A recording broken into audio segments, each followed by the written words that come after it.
fadlan janalka hadaad ku cusub tahay subscribe saar gambaleelkana furo si aad u noqoto daawadaha u horeeya dhageystayaasheeda sharafta badan ee la socday sheekooyinkaygii hore waxaan idiin soo bandhigayaa sheekadan oo la magac baxday way isirtay ileen waa la qabaa oo dhabtii qiso dhab ah oo ka dhacday magaalada Nairobi ee xarunta dalka Kenya.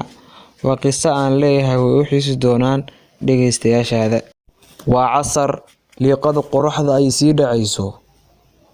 waxaan ka soo baxay shaqadii aan aroortii hore galay. waxaan dareemayay daal xooggan. saanta ayaan hoos ka boobayay. badi dadka waxa ay albaabadoodii u laabiyeen goobahoodii shaqada. cabaar marka aan sii socday oo aan ku dhawaahay hoygii aan deganaa ayaa waxaa si kadiisa iga soo horbaxday ruux haween ah oo xiran xijaab iyo indho shareer.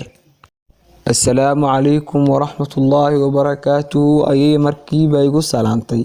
wacalaykum assalaam waraxmatullaahi wabarakaatuhu ayaan salaanta ugu qaaday.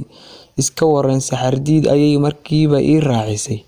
anna waxaan u daba dhigay waan fiicanahay walaal, adigu see tahay? aad baa loo fiican yahay. waxaan filayaa in aad i garan la'dahay inta i tiri ayay qosolna ii raacisay. haa kuma garan inta iri ayaa u sii raaciyay waa tuma. aniga maad i garan la'dahay waa gabadhii waris ahayd ee shalay galab lacagta $1,000 ah aad ka siinaysay xawaalada ee markastana lacagaha ka qaadato. intaa markay i tiri ayaan fahmay. ii waran waris, see tahay walaal, soo ma fiicnid ayaan ku iri. cabaar ayaan halkii taagnayn oon istaaga ku sheekaysanaynay. waxa ay meel sheeda iga tustay guriga ay deganeed. taleefankeeda waa ay ii qortay. cabaar kadib haddii aan sheekaysanaynay ayaan ismacsalaamaynay. marka aan cabaar kasii dhaqaaqay ayay misana ii yeertay. saxardiidow walaal, caawa ma kulmi karnaa ayay igu tiri. waxaan ku dhahay abbaayo caawa waan daalanahay, shaqo badan ayaa ii taalla. ka waran habeen dambe waa sidee haddii aad iga dhigtid inta qosashay ayay igu tiri. waa tahay walaal macaan, dhib ma lahan, waa isi soo wixi doonaa insha allah. habeenkii oo dhan waxaa maskaxdayda ka go'i waayay hadalladii ay gabadhii ilahayd ee ahaa waan kuu baahanahay walaal, goormee kulannaa. run ahaantii waxa ay hadalladeedii igu noqdeen kuwo ka digi waayay laabtayda.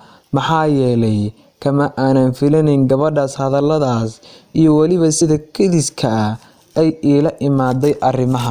waris waxa aan ku bartay halka aan ka shaqeeyo ee xawaalada ah.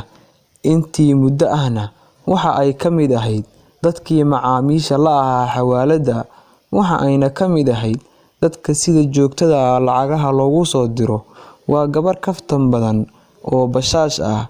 weligeed ma dhicin in ay weydiiso meesha aan deganahay iyo weliba telefoonkayga, laakiin wax walba way dhici karaan.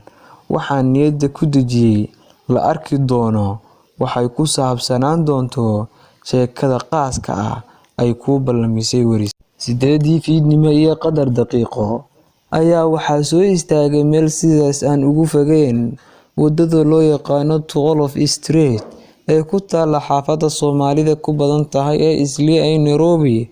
halkaas oo ay ballantii ahayd inaan soo istaago. cabaar markii aan taagnaa halkaa ayaa wax meel dhinacayga iga yeeray nin taxi driver oo taksiile madow ah. waxa uuna igu yiri ku jahaba